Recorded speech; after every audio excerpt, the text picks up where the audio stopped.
Allahu Akbar, Allahu Akbar, Allahu Akbar. La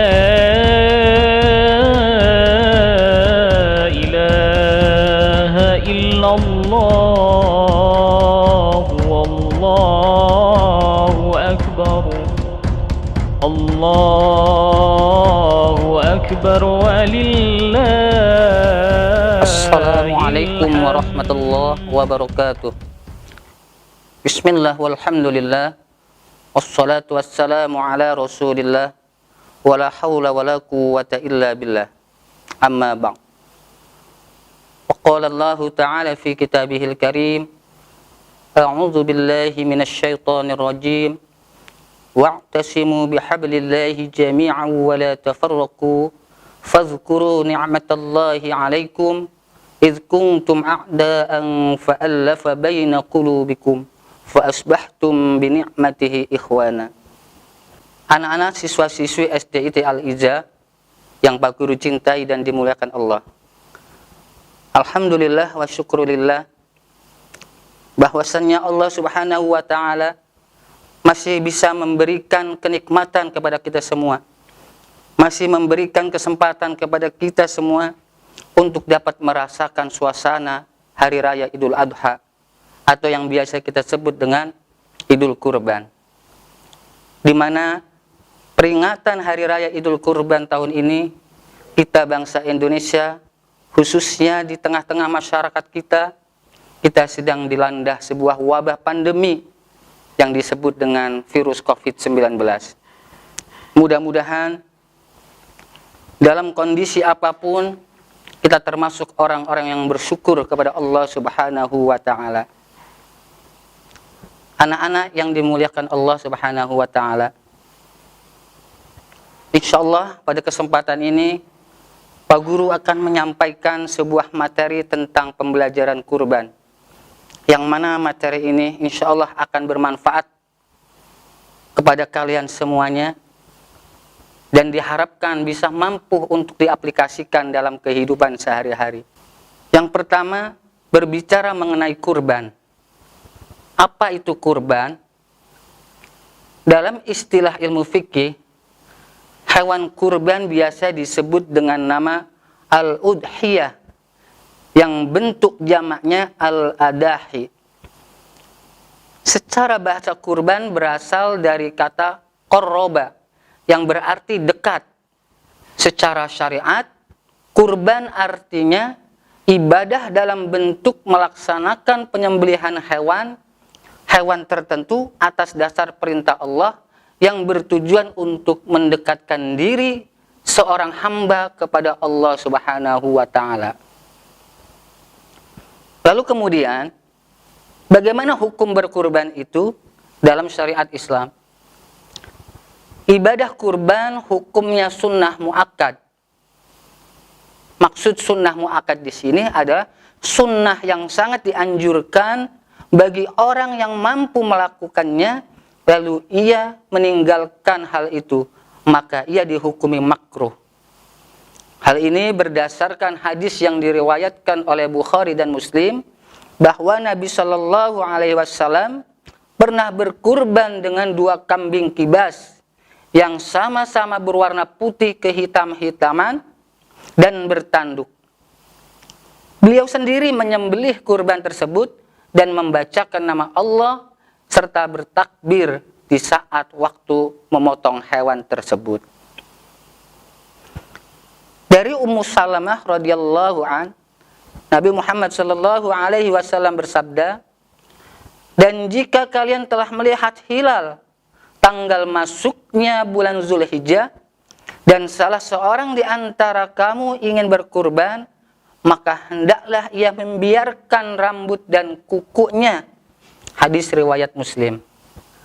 Arti sabda Nabi di sini adalah ketika ingin berkurban adalah dalil bahwa ibadah kurban ini sunnah, bukan suatu hal yang wajib.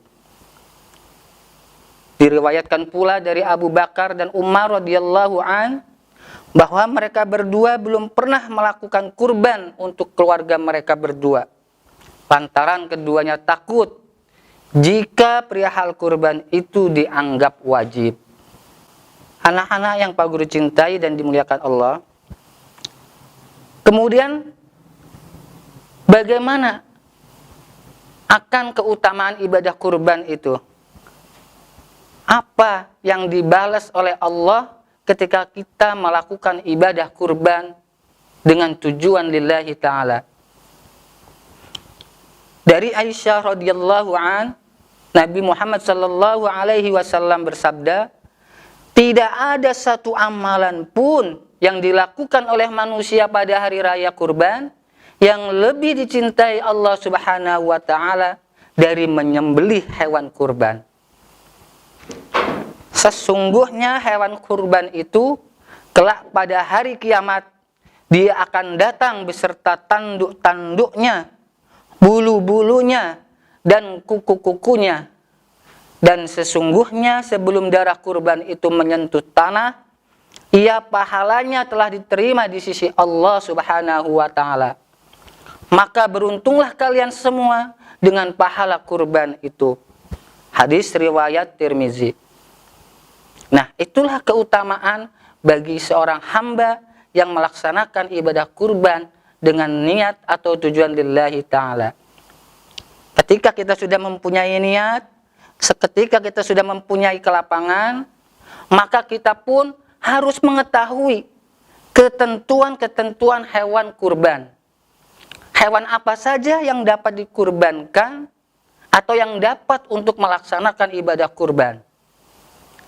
Jenis binatang yang diperbolehkan untuk dijadikan kurban adalah yang pertama unta, kedua sapi, ketiga kerbau, keempat kambing, atau yang disebut dengan biri-biri. Adapun ketentuan-ketentuan dari hewan-hewan tersebut adalah yang pertama unta. Dia harus berumur 3 tahun. Tidak bisa unta yang berumur 1 tahun dilaksanakan untuk berkurban. Harus menunggu sampai umur 3 tahun.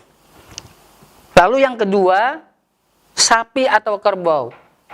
Usia sapi atau kerbau ini harus berusia 2 tahun. Karena jika di bawah 1 tahun, maka sapi atau kerbau tersebut belum layak untuk dikurbankan. Lalu yang ketiga, kambing. Nah, kambing di sini harus sudah berumur 2 tahun.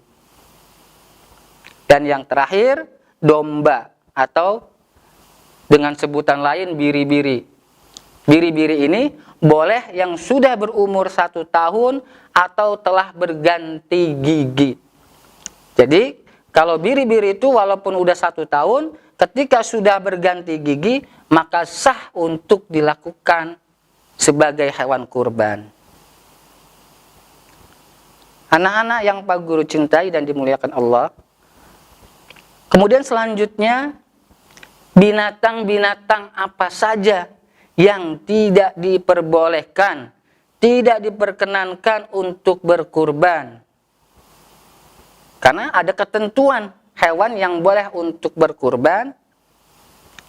Nah, sekarang hewan yang sudah ditentukan, sekarang binatang-binatang yang tidak diperbolehkan untuk berkurban. Syarat-syarat binatang yang untuk berkurban adalah binatang yang bebas dari aib. Artinya mulus, tidak cacat. Karena itu tidak boleh berkurban dengan binatang yang aib. 1, yang memiliki penyakit dan penyakitnya terlihat dengan jelas. Ini tidak layak untuk dipersembahkan sebagai berkurban. Lalu yang kedua, binatang tersebut buta, matanya tidak bisa melihat. Ini pun tidak layak dilakukan atau untuk dilaksanakan sebagai hewan berkurban. Lalu yang ketiga, hewan yang pincang. Nah, hewan yang pincang tidak boleh dilakukan sebagai hewan kurban. Kemudian yang keempat, Hewan yang sumsum tulangnya tidak ada.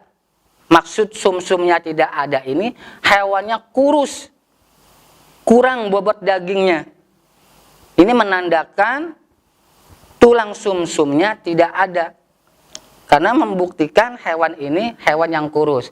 Jadi ketika kita akan melaksanakan kurban, maka binatang-binatang harus kita perhatikan dari mulai jenis-jenisnya dan hal-hal yang bisa menghalangi hewan tersebut untuk dilakukan berkurban. Rasulullah Shallallahu Alaihi Wasallam bersabda, ada 4 penyakit pada binatang kurban yang dengannya kurban itu tidak mencukupi, yaitu buta dengan kebutaan yang nampak sekali, dan yang sakit dan penyakitnya terlihat sekali, yang pincang sekali, dan yang kurus sekali. Hadis riwayat dari Tirmizi. Nah, jadi itulah ketentuan hewan-hewan yang tidak boleh dikurbankan. Siswa-siswa SDIT Al-Ijah yang Pak Guru cintai dan dimuliakan Allah. Lalu kemudian selanjutnya, inti daripada makna berkurban. Tentunya kurban ini memiliki makna. Yang pertama, dengan berkurban, kita memiliki rasa rela berbagi kepada sesama. Dan tentunya ini merupakan sebuah syariat Islam, ajaran tuntunan Rasulullah, di mana kita harus saling berbagi dengan sesama. Sebagaimana Rasulullah bersabda, al-mu'min ahul mu'min, yasuddu ba'dahu ba'don. Jadi seorang mukmin itu bersaudara dengan mukmin yang lain. Lalu yang kedua, meningkatkan rasa syukur. Ketika Allah memberikan rizki kepada kita, ketika Allah memberikan kelapangan rizki, maka hendaklah kita bersyukur, baik dengan ucapan dan diiringi dengan perbuatan. Dan di saat Idul Adha ini, ungkapkanlah rasa syukur kita itu dengan melakukan pemotongan hewan kurban. Lalu yang selanjutnya, makna berkurban adalah melatih untuk menjadi pribadi yang berjiwa besar dan bersahabat. Jadi kita harus dilatih untuk menjadi jiwa yang besar dan bersabar.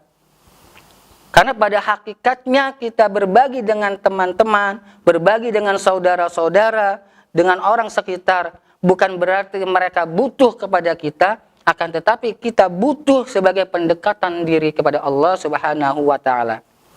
Dan yang keempat, hikmah atau makna berkurban adalah mempererat tali silaturahmi. Insya Allah ketika kita mau berbagi dengan sesama, maka jalinan silaturahmi akan selalu terikat dengan erat, akan memupuk kebersamaan dan menjadikan saling tolong-menolong di saat seperti kondisi saat ini dalam kondisi wabah pandemi. Dan yang terakhir, makna daripada berkurban adalah memperkuat solidaritas kemanusiaan, terutama saat pandemi. Jadi ketika kita mau berbagi, maka banyak makna-makna atau hikmah yang terkandung dalam ibadah tersebut. Nah, anak-anak yang Pak Guru cintai dan dimuliakan oleh Allah, mungkin inilah sedikit materi tentang pembelajaran kurban tahun ini di SDIT Al-Ijah. Mudah-mudahan meskipun kalian belajar dalam secara daring ataupun online, namun semangat dalam beribadah, semangat dalam belajar tetap prioritas bagi kalian semua. Mohon maaf atas segala kekurangan dari Pak Guru. Apabila ada kekeliruan, itu semua dari Pak Guru semata. Wallahul muwaffiq ila aqwamit thoriq. Wassalamualaikum warahmatullahi wabarakatuh.